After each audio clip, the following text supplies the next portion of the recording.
आखिर कैसे इन तीनों से अपना बदला लेगी, चलिए जानते हैं मूवी की स्टोरी से। मूवी स्टार्ट होती है और हमें रिचर्ड नाम के एक अमीर आदमी को दिखाया जाता है जो कि अपनी गर्लफ्रेंड को अपने साथ लेकर एक डेजर्ट वाले एरिया में घूमने के लिए जा रहा होता है। अब क्योंकि रिचर्ड पहले से ही शादीशुदा होता है लेकिन फिर भी वो जेनिफर के साथ अपने संबंध रखता है। अब यहाँ पर रिचर्ड जेनिफर को लेकर इस डेजर्ट वाले एरिया में 2 दिन के लिए आया होता है क्योंकि इसे यहाँ पर हंटिंग करनी थी। अब इसके बाद जब रिचर्ड अपने घर पर पहुंचता है तो इसका पायलट उसे वहाँ पर स्वागत करते हुए इसे एक ड्रग देता है। अब इसके बाद रिचर्ड घर के अंदर आ जाता है। यहाँ आकर रिचर्ड और जेनिफर आपस में इंटीमेट होने लग जाते हैं। अब अगली सुबह जेनिफर की आंख खुलती है और वो अपने लिए कॉफी बनाती है। तभी वो देखती है कि शीशे के सामने 2 आदमी खड़े हैं और इन दोनों आदमियों के हाथों में गन होती है। अब जेनिफर इन दोनों को देखकर काफी ज्यादा डर जाती है और रिचर्ड को आवाज लगाने लगती है। अब इसके बाद रिचर्ड यहाँ पर पहुंच जाता है और जेनिफर को बताता है कि ये दोनों उसी के ही दोस्त हैं। अब इन दोनों का नाम स्टैनली और दिमित्री होता है और ये दोनों भी रिचर्ड के साथ मिलकर हंटिंग करने के लिए यहाँ पर आए थे। अब यहाँ पर स्टैनली जेनिफर को अपनी गंदी गंदी निगाहों से घूरने लगता है। अब ये सब देखकर जेनिफर को अच्छा नहीं लग रहा होता है, इसलिए वो रूम के अंदर चली जाती है। अब रिचर्ड अपने दोस्तों से बताता है कि ये लड़की जेनिफर उसकी एक फ्रेंड है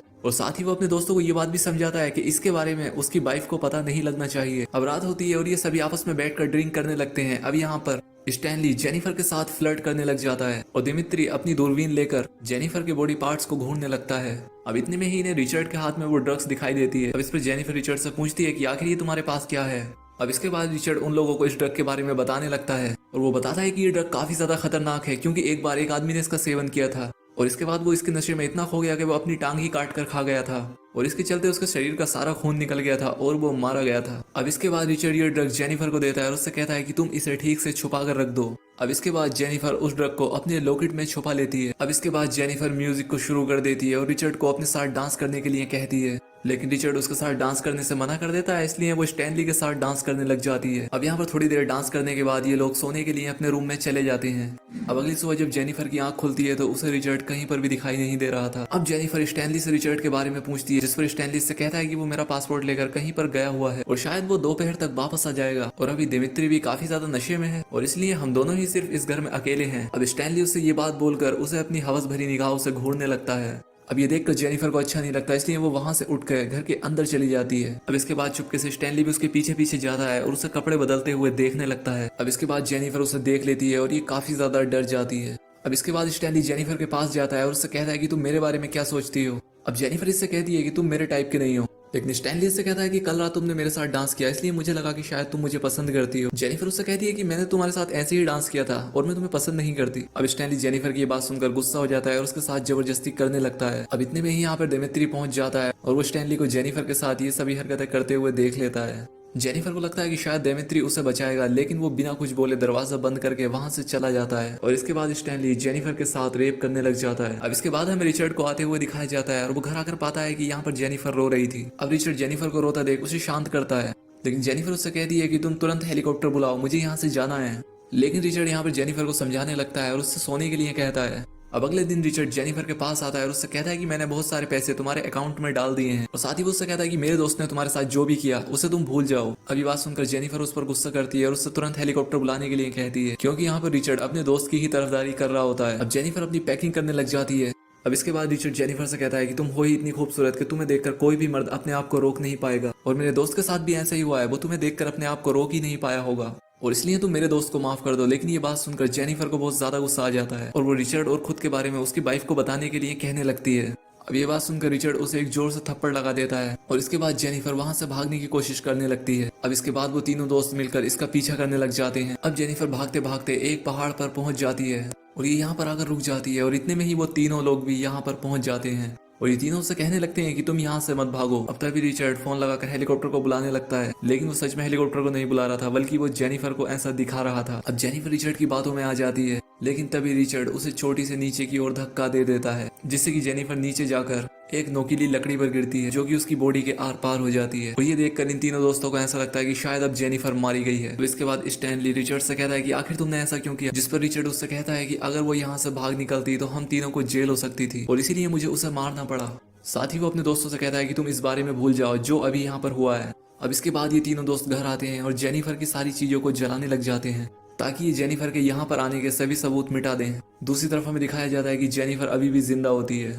अब अगले दिन ये तीनों दोस्त जेनिफर की बॉडी को पूरी तरह से खत्म करने के लिए जाने वाले थे, लेकिन ये नहीं जानते थे कि जेनिफर अभी भी जिंदा है। दूसरी तरफ जब जेनिफर को होश आता है तो वो पाती है कि वो एक पेड़ में टंगी हुई है और उसके पेट से उस पेड़ की एक लकड़ी आर पार निकली हुई है। अब इसके बाद जेनिफर अपने एयरफोन से अपने ही लाइटर को उठाने की कोशिश करने लगती है। अब इसके बाद वो अपने लाइटर की मदद से उस पेड़ की जड़ में आग लगा देती है। अब आग लगने की वजह से वो पेड़ की टहनी जल जाती है और जेनिफर नीचे गिर जाती है। अब इसके बाद वो रेंगती हुई एक पत्थर के पीछे आकर छुपती है। अब इसके बाद जब ये तीनों दोस्त उस जगह पर पहुंचते हैं तो ये पाती है कि यहाँ पर जेनिफर की बॉडी तो है ही नहीं। अब ये चीज देखकर ये तीनों दोस्त काफी हैरान हो जाते हैं और इन्हें समझ आ जाता है कि जेनिफर अभी भी जिंदा है। अब इसके बाद ये तीनों मिलकर जेनिफर को ढूंढने लग जाते हैं। अब इन तीनों को जेनिफर को ढूंढते ढूंढते काफी रात हो जाती है और इसके बाद इन्हें जेनिफर के खून के निशान दिखाई देते हैं और ये तीनों दोस्त उस खून के निशान का पीछा करने लगते हैं। अब उस निशान का पीछा करते हुए ये तीनों दोस्त एक नदी तक पहुंच जाते हैं और इसके बाद यहाँ पहुंचकर ये तीनों दोस्त अलग अलग होकर जेनिफर को ढूंढने लग जाते हैं। दूसरी तरफ डेमेत्री जेनिफर को ढूंढते ढूंढते एक जगह पर हल्का होने के लिए खड़ा हो जाता है और अपनी गन वहीं पर रख देता है।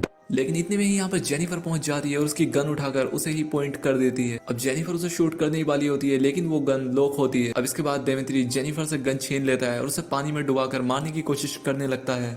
लेकिन ऐसा करते हुए जेनिफर के हाथ में दिमित्री का चाकू आ जाता है और इसके बाद जेनिफर वो चाकू से घोंप देती है। अब इसके बाद दिमित्री चिल्लाने लगता है और इसके चलते उसकी वहीं पर डेथ हो जाती है। अब इसके बाद जेनिफर उसकी आंख से वो चाकू निकालती है और उसे अपने पास रख लेती है। अब इसके बाद जेनिफर उसकी गन, उसकी बाइक और बाकी का सामान लेकर वहां से निकल जाती है और ये एक गुफा में पहुंच जाती है। अब यहाँ पे जेनिफर पहले तो आग जलाती है और इसके बाद दिमित्री के बैग को चेक करने लगती है।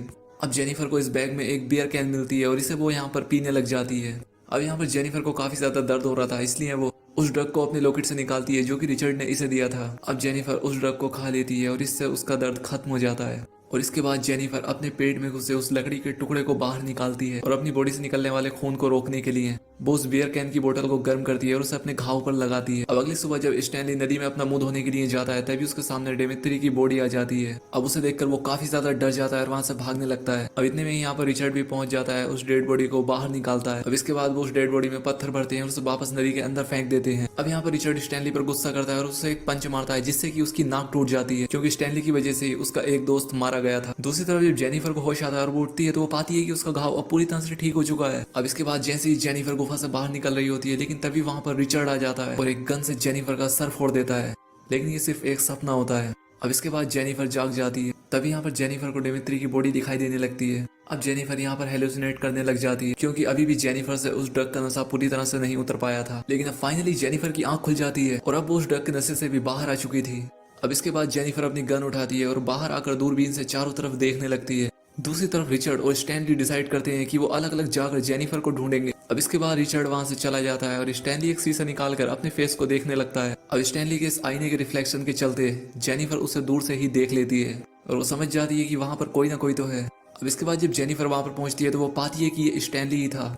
अब इतने में ही यहाँ पर स्टैनली की गाड़ी का पेट्रोल खत्म हो जाता है और वो गाड़ी में पेट्रोल डालने के लिए गाड़ी से बाहर आता है। तभी मौका पाकर जेनिफर उसे अपनी गन से शूट कर देती है लेकिन ये गोली उसके कंधे पर लगती है जिसके चलते स्टैनली यहाँ से भागने लगता है। अब तभी वो पाता है कि उसके खून के निशान उसके पीछे जमीन पर पड़ रहे हैं और इसीलिए स्टैनली अपने जूतों को निकालता है और अपने मोजे को निकालकर अपने घाव पर लगा लेता है। अब इसके बाद स्टैनली वहां से भाग जाता है और एक पत्थर के पीछे आकर छुप जाता है। अब तभी यहाँ पर जेनिफर आती है और स्टैनली को ढूंढने लगती है लेकिन इतने में स्टैनली उसके पीछे से आकर उसे गन से शूट करने की कोशिश करता है लेकिन वो गोली जेनिफर के कान पर लगती है। अब जेनिफर यहाँ से भागने लग जाती है और स्टैनली उसका पीछा करने लग जाता है। अब जेनिफर भागते भागते कांच के कुछ टुकड़ों को जमीन पर गिरा देती है और ये कांच के टुकड़े स्टैनली के पैरों में घुस जाते हैं। अब इसके बाद स्टैनली उन कांच के टुकड़ों को अपने पैरों से बाहर निकालता है और अपनी कार लेकर जेनिफर का पीछा करने लग जाता है लेकिन तभी जेनिफर स्टैनली को शूट कर देती है और इससे स्टैनली मारा जाता है। अब इसके बाद जेनिफर स्टैनली की गाड़ी लेती है और रिचर्ड के घर के लिए यहाँ से निकल पड़ती है। दूसरी तरफ रिचर्ड को भी जेनिफर नहीं मिलती और इसलिए वो भी घर पर आ जाता है। अब इसके बाद वो अपने पायलट को कॉल करता है और उससे कहता है कि तुम फौरन यहाँ पर आ जाओ। अब इसके बाद रिचर्ड नहाने के लिए बाथरूम में चला जाता है। अब जब रिचर्ड यहाँ पर नहा रहा होता है तभी से बाहर से किसी की आवाज आती है। अब इसके बाद रिचर्ड अपनी गन उठाता है और बाहर चेक करने के लिए जाता है लेकिन बाहर जाकर ये पाता है कि यहाँ पर तो कोई भी नहीं होता। अब इसके बाद रिचर्ड जब अपने घर के अंदर आता है तो वो पाता है कि बाहर जेनिफर उस पर गन पॉइंट किए हुए खड़ी है। अब वो जेनिफर से बात करने की कोशिश करने लगता है लेकिन तभी जेनिफर उसे शूट करने लगती है जिससे कि एक गोली रिचर्ड के पेट पर आकर लगती है। अब रिचर्ड अपनी जख्मी हालत में ही वहां से भागने की कोशिश करता है और जेनिफर उसका पीछा करने लग जाती है लेकिन तभी रिचर्ड जेनिफर को पकड़ लेता है और उसका गला दबाने की कोशिश करता है लेकिन तभी जेनिफर उसके घाव में अपनी उंगली घुसा देती है और इससे रिचर्ड जेनिफर को छोड़ देता है। अब इसके बाद जेनिफर अपनी